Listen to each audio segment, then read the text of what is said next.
트럼프의 등장이 단순히 충격, 돌풍, 괴물, 충분히 그렇게도 설명할 수 있는데요. 아베, 시진핑, 푸틴, 트럼프, 윤석열 다 같은 부류들입니다. 보호주의, 민족주의, 각자 도생의 시대로 지금 가게 돼 있고, 세계화의 끝이고 세계화의 승자와 세계화의 피해자의 충돌이라고 하는 거죠.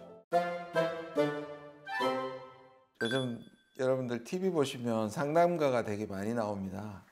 뭐 늘 심리학자들이 TV에 나오는 거는 새로운 일은 아닌데, 꽤 생활을 지배하고 사람들이 많이 귀를 기울이게 되고, 정치나 사회나 점술가라든지 무속신앙 같은 것들이 많아지는데, 보통 이런 현상은 세상이 조금 확 바뀌거나 과도기거나 불안을 보여주는 경우가 많아요. 심리학자들은 이렇게 얘기합니다. 늘 자기 시대가 낀 시대고 과도기라는 느낌을 받는데, 그래서 누구든지 자기는 손해보고 앞에 세대나 뒤에 세대가 훨씬 낫다고 생각한다고 합니다. 근데 국제정치학자의 입장에서 지금의 시대는 엄청난 격변이라고 생각합니다. 많은 격변들이 국제질서 속에 있었는데, 저는 국제정치학을 공부했기 때문에 굳이 비교하자면 1차 대전 직후나 2차 대전 직후, 거의 100년이 넘었잖아요. 우리한테도 사실은 을사늑약 120주년이고 그 다음에 광복이 된 지 80주년입니다. 우연치 않게 이러한 숫자까지 어떤 의미를 가지는 것처럼 보일 만큼 격변이라고 생각합니다. 제가 오늘 드릴 말씀은 트럼프의 등장이 단순히 충격, 돌풍, 괴물, 충분히 그렇게도 설명할 수 있는데요. 마치 우리나라에서 윤석열의 내란이 45년 만에 뜬금없는 것처럼 보이지만, 그것은 사회에서 내재하고 있는 어떤 현상을 반영하는 것이고, 또는 직접해서 나타날 수 있는 일이라고 생각합니다. 그렇게 보면 트럼프도 국제질서의 실체를 반영하는 것이기도 하고, 그것을 촉매하는 것이기도 하다고 저는 생각합니다. 그럼 어디서부터 살펴봐야 되느냐? 이 변화는 언제부터 시작됐냐? 2차 대전 이후에 1991년까지 냉전이라는 체제가 국제정치를 사로잡았습니다. 그리고 91년 소련이 붕괴하면서 탈냉전이라고 부르기 시작했습니다. 그럼 우리는 지금 사실상 그 이후에 신냉전도 있고 뉴노멀도 있고 뭐 이런 것들이 있는데, 그러나 정확하게 탈냉전 다음으로 규정된 말이 없습니다. 그러면 이 탈냉전은 1991년부터 지금 제가 강의하고 있는 2025년 지금 이 시점까지 약 34년인데요. 그러면 이 시기에 도대체 무슨 일이 일어났느냐를 잘 설명해야 지금 오고 있는 시대가 어떤 것인가의 체제에 대해 성격을 볼 수가 있고, 여기에 트럼프가 상당한 중요한 의미를 갖고 있기 때문에 이 34년의 기간을 좀 살펴볼 필요가 있다고 저는 생각합니다. 중요한 국제질서의 굵직굵직한 시대를 볼 수 있는 사건들을 몇 개를 나열했는데요. 우리가 보통 탈냉전이라고 얘기를 하면 냉전이 끝났다는 얘기밖에 안 되는 거죠. 설명이 안 됩니다. 그러면 탈냉전, 냉전이 끝난 다음에 뭔데? 라고 했을 때 설명하는 여러 가지 용어들이 있습니다. 예를 들자면 경제 시스템이 신자유주의, 아주 자유로운 자본의 이동이라든지 그런 것들을 말을 합니다. 그런데 국제정치로는 그 신자유주의를 현상이 세계적으로 나타나는 것을 세계화라고 불렀습니다. 그러니까 국가의 구별이 아니라 전 세계가 하나가 되는 정치 시스템이나 경제 시스템이나 국제기구를 통해서 전 세계가 하나로 협력하는, 통합하는 그런 질서를 우리는 세계화라고 불렀습니다. 그럼 이 세계화의 또 다른 특징으로 국제정치에서 힘을 얘기할 때 팍스 아메리카나라는 말을 붙입니다. 팍스는 피스의 라틴어입니다. 국제정치는 각 국가가 주권을 가지고 전쟁도 하고 국가 위에 국가가 없는, 물론 힘의 차이는 있습니다만, 그래서 국제정치는 기본적으로 혼란하다. 그래서 많은 사상가들이나 철학가들의 지금의 국제법은 국내 정치의 안정성을 가져오는 정부처럼 국제정치에도 정부가 있어야 된다는 얘기를 해왔고, 그래서 사실상 그 결과물이 국제연맹이나 국제연합, 유엔이라고 할 수 있습니다. 그런데 경험에서 알다시피 국제기구는 별 힘을 발휘를 못합니다. 매우 한계가 있습니다. 근데 진짜 뭔가 국제사회를 안정시키는 것은 아주 강력한 패권이 등장했을 때 그 패권이 가지고 있는 힘 때문에 역설적으로 세계 평화가 이루어진다. 또는 지역 평화가 이루어진다. 이게 팍스입니다. 가장 오래된 기억 중에 하나, 우리가 많이 썼던 말 중에 하나가 팍스 로마나입니다. 로마가 강성했을 때 적어도 로마가 미치는 영향권 내에서는 로마의 정복 전쟁은 있었지만 다른 전쟁은 없습니다. 그래서 혼란하지 않는다는 거죠. 미국 직전에 있었던 것이 바로 팍스 브리테니카. 이 브리테니카는 해가 지지 않는 대영 제국이라는 것이었죠. 근데 그 패권이 끝나는 지점에 전쟁이 일어났어요. 그게 바로 두 번의 전쟁인데 그게 독일에 의해서 일어난 전쟁입니다. 전쟁이 끝나고 이어지는 이 기간이 그러면 뭐냐? 우리가 냉전 시대라고 했는데 어떤 사람들은 이 팍스 아메리카나가 45년부터 시작했다고 얘기를 해요. 그런데 미국의 절대적인 경제적 그리고 군사적 힘을 생각하면 그 말이 맞는데 그래도 이념이 나뉘고 핵무기라는 존재 때문에 사실 경제적으로는 소련은 미국의 상대가 되지 않았고 사회주의 전형은 자본주의의 상대가 되지 않았지만 이념과 핵무기로 인해 가지고 전 세계를 양분하는 것처럼 보였습니다. 그것이 반세기 정도 진행되다가 45년에서 91년 드디어 한쪽 축이 무너지게 됩니다.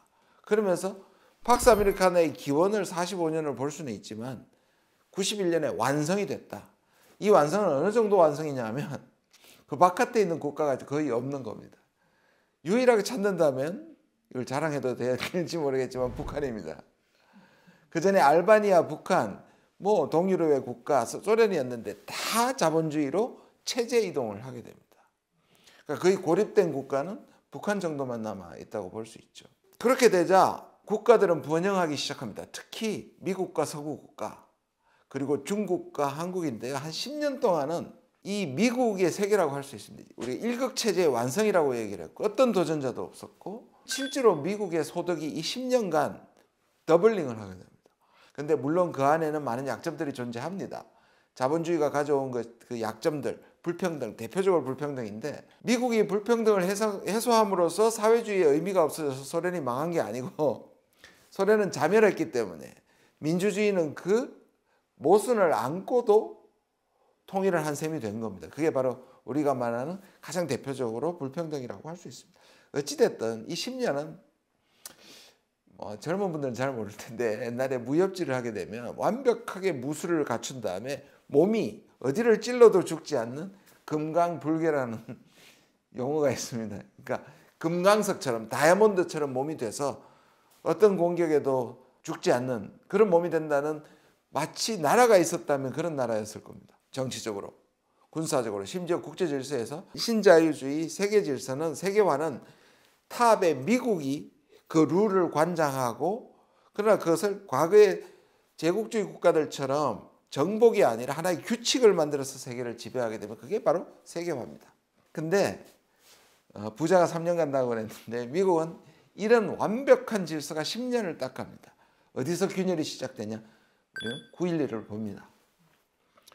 어떻게 금강불개가 한 40-50명의 테러리스트에 의해서 미국의 상징, 군사적 힘의 상징이 바로 펜타곤이고 경제의 상징이 뉴월스트리트에 있는 무역 빌딩입니다. 그런데 그것이 40-50명의 한 줌의 테러리스트에 의해서 공격을 받습니다.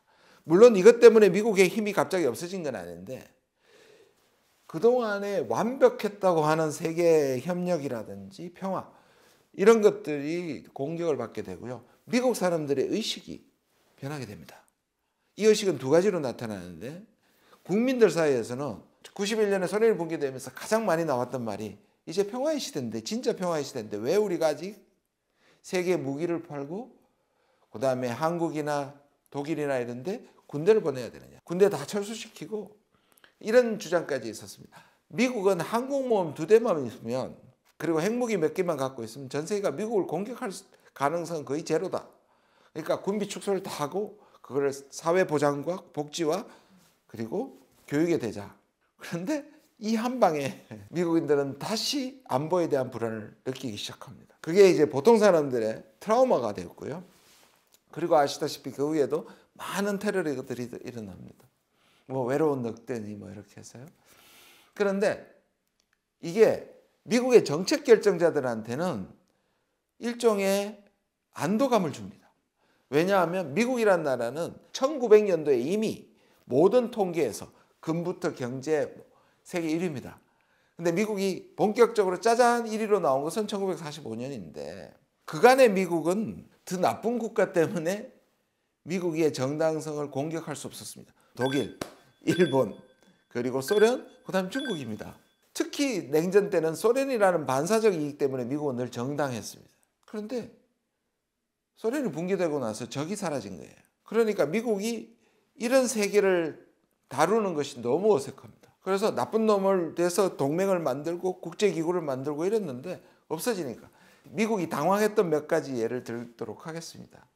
루안다, 앙골라, 북한 이런 데에서 미국이 어떻게 다룰 줄을 모르는 거예요. 그래서 과거에 그 CIA 국장을 했던 사람이 아주 적절하게 표현을 했습니다. 뭐라 그랬냐면 거대한 용을 잡고 나니까 수많은 독사들이 우글거리는 세상이 됐다. 그러니까 미국이 대외 정책이 군사를 줄일 수도 없고 군대를 철수할 수도 없고 그대로 둘 수도 없는 상황이었는데 이 9.11이 세계를 아군과 적군으로 나누게 되는 새로운 뭔가 안도감을 주게 됩니다. 그런데 구차합니다. 소련이라는 대상에 대해서는 뭔가 단결이 되는데 한 5, 60명의 테러리스트한테 미국이 이거 너무 모양 빠지는 거잖아요. 그래서 그때부터 만들기 시작한 게 이 테러리스트의 배후에 누구가 있는가. 그게 바로 아프간과 이라크입니다. 그래서 전쟁을 시작하고 그걸 뭐라고 불렀냐면 하나의 악의 축이라고 부르기 시작했습니다. 바로 아들 부시가 세계의 3대 악, 그게 이란, 이라크, 북한입니다. 근데 세 개만 하니까 또 좀 부족해 보여요. 미국의 막강함에 비해서. 그래서 4개의 깡패 국가를 추가시킵니다. 시리아, 아프간, 리비아, 쿠바까지 집어넣어서 7개의 깡패 국가를 만듭니다. 그래서 이들 국가가 민주화가 돼야, 이들 국가가 독재자들이 사라져야 진정한 팍스 아메리카와 진정한 세계화가 온다고 해서 전쟁을 시작합니다. 그래서 일어난 전쟁이 아프간과 이라크였고, 그런데 다시 7년 후에 중요한 사건이 일어납니다. 바로 금융위기, 월스트리트가 폭삭 내려앉습니다. 첫 번째 전환점이었던 2009년 9.11은 심리적 타격, 그리고 미국의 대외정책 타격이었는데 소련을 붕괴시킨 자본주의가 드디어 모순을 드러내는 것이 바로 2008년의 금융위기입니다. 은행업들을 자기 돈도 아니게 남은 돈 가지고 돈 장사한다고 봉이 김선달이라고 얘기하는데 그 이유가 뭐냐면 우리가 뭐라 하는 예금과 대출의 예대 마진 차이를 가지고 수익을 내는 구조입니다. 기본적으로 다른 사업도 하지만 거기에는 아주 신화가 자리 잡아 있습니다. 중요한 요건이 있습니다. 모든 사람들이 동시에 돈을 찾지 않는다. 이게 뱅크런입니다. 그러면 어느 정도 튀길 수 있느냐? 100만 원 가지고 4배를 튀길 수 있다고 얘기합니다. 그것을 전문 용어로 레버리지라고 얘기합니다. 그러니까 보통 예대 마진 가지고 최대로 이익을 남길 수 있는 게 4배인데 보통 우리가 제조업은 40-50% 남긴다고 하거든요. 그러니까 4배를 남기는 400%의 이익을 남기는 대단한데 이 돈놀이가 점점 기술이 발전해 가지고 리만 브라더스는 얼마까지 튀겼냐? 4000%를 튀깁니다. 그런데 이것은 튀길 때는 튀기는데 근거가 없기 때문에 이게 그대로 어느 순간에 폭삭 내려앉은 게 금융위기였고 이게 마치 뱅크런처럼 된 거죠. 그래서 프랑스의 모리스 알레라는 유명한 노벨 경제학자는 자본주의는 결국 카지노 자본주의다. 도박과 다른 것이 없다고 얘기를 했습니다. 처음에는 자본주의가 시작했을 때 제조업을 통해서 일자리를 만들고 그 다음에 적당하게 이익을 챙기고 이런 모습이었는데 점점 이윤을 움직여서 그게 IT로 가고 IT가 엔터테인먼트 제3차 산업으로 가고 결국 금융으로 가게 돼서 돈은 많이 벌지만 소득 격차가 벌어지고 경제 자체는 불안해지는 그것이 바로 2008년에 드디어 문제가 터져버린 겁니다. 자본주의가 무너져야 되는데 자본주의에 대안이 없었고 그 다음에 돈을 가진 자들이 이것을 어떻게 할 것이냐. 그게 국가를 움직여서 만들어내는 것이 지금 우리가 하고 있는 G20입니다. G7이 무너지니 G20으로 확대시켜서 사실은 알고 보면 국가로 치면 중국 때문에 세계가 다시 자본주의가 역설적으로 살아났습니다. 중국이 그 충격을 다 흡수하게 됩니다. 그리고 신생경제대국 한국을 포함해서 그래서 미국이 다시 그 2차 냉전 직후의 질서를 어느 정도 회복하는데요. 근데 묘한 현상이 일어납니다. 고마워해야 되잖아요, 중국을. 근데 미국이 충격을 받습니다. 중국 많이 컸네? 내가 깡패 국가들하고 싸우는 동안에 중국을 견제를 못했네? 왜냐하면 미국은 지금까지 최강국이 될 때까지 사실은 2위 국가가 꽤 있었습니다. 처음에는 영국이었고, 그 다음에 독일이었고, 그 다음에 소련이었고, 그 다음에 일본이었단 말이에요. 근데 이런 국가들은 우리가 보통 국력을 얘기할 때 GDP, 경제, 그리고 군사비, 이걸 둘을 합치면 경제력과 군사력이니까 매우 거칠지만 국력이 정해지는데, 미국이 항상 1위였고요, 당연히. 근데 2위 국가가 최고로 근접했던, 중국 빼고 근접했던 국가가 일본입니다. 일본은 군사력도 없으면서 경제력 하나만 가지고 실제로 37%까지, 미국의 37%죠. 1980년대 제가 유학 갔을 때는 엄청나게 많은 사람들이 일본이 몰려온다. 지금의 중국보다 더 호들갑이었어요. 일본 주식회사 도요타가 밀려온다. 왜냐? 전쟁을 했던 국가이기도 하고 마치 일본이 팍스 아메리카노를 무너뜨릴 것처럼 과장했습니다. 그런데 어떤 일이 났는지 아십니까? 이거는 뭐 국제 정치 경제에서 나오는데 바로 환율 공격하고 반도체 공격으로 쓸어버렸습니다. 미국은 손도 안 대고 코를 풀어버렸습니다. 그게 왜 가능했냐면 37%이기 때문에. 아직까지 일본 경제가 사실 헤매고 있는 것은 바로 그때 미국이 때렸기 때문이에요. 근데 중국이 언제냐 40% 밑이었냐면 바로 2001년 9.11 직전입니다. 미국이 이 테러리스트에 신경을 써서 10년 전, 2008년까지 신경 쓰는 동안에 중국이 급부상하기 시작합니다. 세계화의 최대의 수혜를 받은 것이 미국이고, 많은 사람들이 얘기하는 좀 여담이지만 두 번째로 수혜를 받은 것이 한국입니다. 이 신자유주의는 적어도 한국이란 국가, 중국이란 국가, 그리고 미국 안에 있는 자본가들은 엄청난 승리자가 되는 겁니다. 그것이 소득 분포가 어떻게 돼서 불평등이 일어나는 것은 국제정치에서 차치를 한다면, 특히 미국의 눈에는 중국이 제어 없이 엄청난 부상을 하게 된 겁니다. 반대로 미국은 최고의 전성기에서 내려가기 시작한 겁니다. 안보적으로 9.11, 경제적으로 2008년. 그 결과가 뭐냐? 2016년입니다. 2016년에 두 가지 아주 중요한 사건이 일어납니다. 유럽에서는 브렉시트라는 영국이 뛰쳐나갔고, 미국에는 트럼프가 당선됩니다. 이 두 가지는 본질이 똑같은 현상입니다. 실제로 구호도 똑같았습니다. 미국에서는 Make America Great Again, 마가라고 했고요. 유럽에서는 브렉시트의 구호가 Make Great Britain Great Again. 왜냐? 영국은 항상 유럽의 대륙 바깥에 있으면서도 유럽인데 항상 발은 조금 빼고 있었지만 실제로는 유럽의 패권을 다루는 국가는 세 국가입니다. 영국, 프랑스, 독일입니다. EU라는 것은 세계화의 아주 첨단의 현상입니다. 왜냐? 세계화가 뭡니까? 국가의 구별이 없어지는 겁니다. 그러니까 하나의 국가가 되는 것만큼 세계화의 현상이 없는 거죠. 그만한 클라이맥스가 없는 거죠. 그런데 그것이 1945년부터 유럽은 끊임없이 경제와 화폐를 같이 하면서 그게 90년대 드디어 한 국가가 됐습니다. 물론 완벽한 국가는 아니지만, 그런데 처음으로 후퇴가 뭐냐? 영국에 불립니다. 이게 역전 현상입니다. 그러면 트럼프는 뭐냐? 미국이 만든 많은 국제기구나 이런 것들이 미국한테 불리하다는 거예요. 그래서 미국이 그 원칙으로부터 나오겠다는 겁니다. WTO, 미국이 불리하게 하니까 WTO를 망가뜨립니다. WHO, 팬데믹 때 우리 많은 사람들이 WHO가 중심이 되어서 백신을 해야 되는데 미국이 중국 편 단다고 무력화시켜버렸습니다. 그뿐입니까? 국제기구, 세계 많은 전쟁들에 대해서 유엔의 존재감은 완전히 사라졌습니다. 한마디로 정리하면 이렇습니다. 이때까지 미국한테 이익을 줬던 국제협력 체제가, 또는 미국에게 이익을 줬던 세계화가 중국이나 자기 동맹국이나 일본이나 한국 이런 국가들이 다 해먹었다. 그러니까 규칙 바꾸자.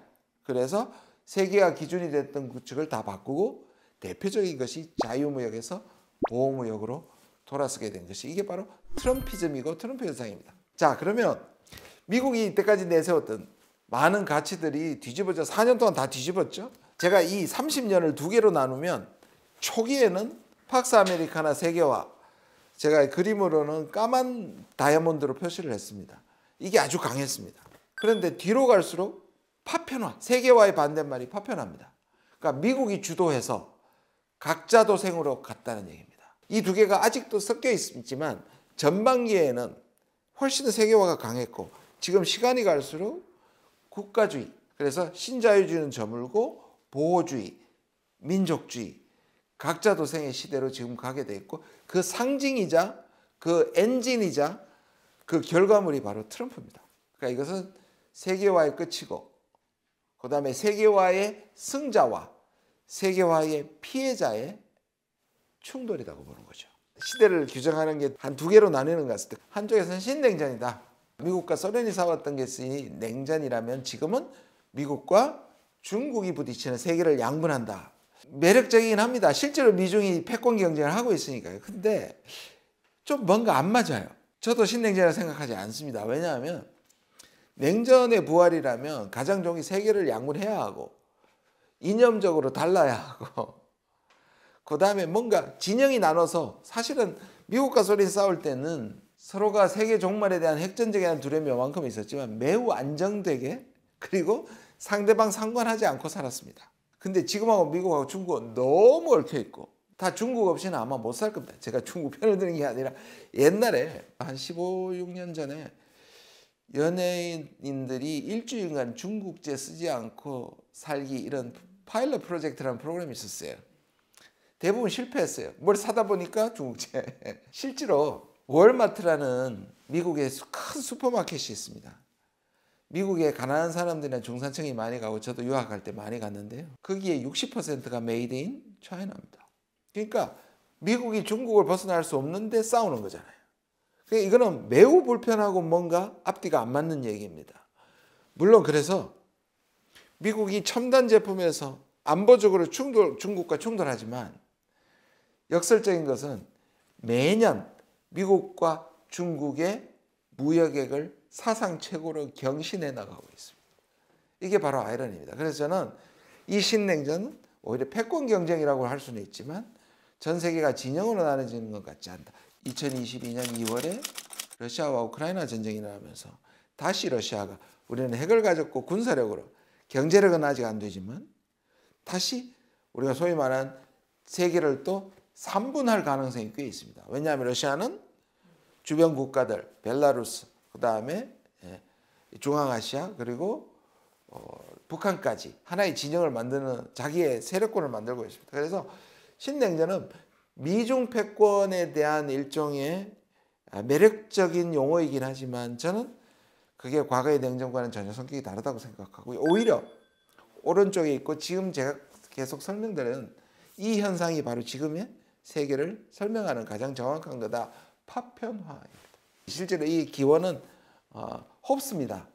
홉스가 국내 정치를 설명하면서 했던 말이 적자생존입니다. 그래서 협력이 아니라 공포의 세계 속에서 가장 힘센 자가 많이 가지게 되는 만인에 대한 만인의 투쟁이 국내뿐만 아니라 국제 정치에서도 작동한다는 것입니다. 그래서 오른쪽에 제가 그림으로 그린 파편화, 민족주의, 지정화 아마 이 세 개 단어는 지금 어디를 둘러봐도 많은 예를 들 수 있을 만큼 벌어집니다. 자, 이걸 좀 정리를 하면 앞부분에서는 자유주의 국제 질서라 해서 이 세 기둥이 있습니다. 민주주의, 시장 자본주의 그리고 국제협력입니다. 35년 정도를 이끌어왔던 세계화 질서의 특징입니다. 일단 내세운 가치들은 좋은 가치들입니다. 우리가 충분히 공감을 할 수 있었고 그래서 미국이 세계를 지배하는 것에 대한 큰 반발이 없었습니다. 일부의 테러리스트와 소위 말하는 깡패 국가들 외에는요.